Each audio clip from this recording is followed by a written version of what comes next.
Hello বন্ধুরা, তোমরা বলো তো আমি এগুলো কি নিয়ে আসছি। তোমরা নিশ্চয়ই বুঝতে পারছো, এগুলো নারিকেলের মুছি। আজ আমরা এই মুছিগুলো মাখা করব, তাই মুছিগুলো কাটতে বসলাম। কেটে দেখতে পাই মুছির ভিতরে তো জল হয়েছে।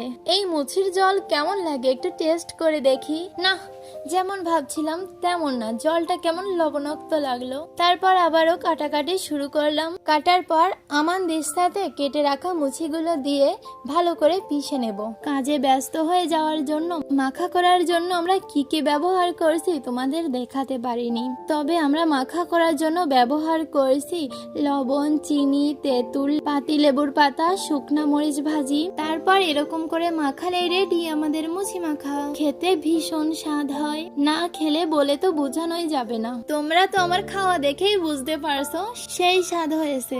এই স্বাদের কোনো ভাগ হবে না। এখন আমরা সবাই মিলে মাখা খাই আর তোমাদের বাই বাই।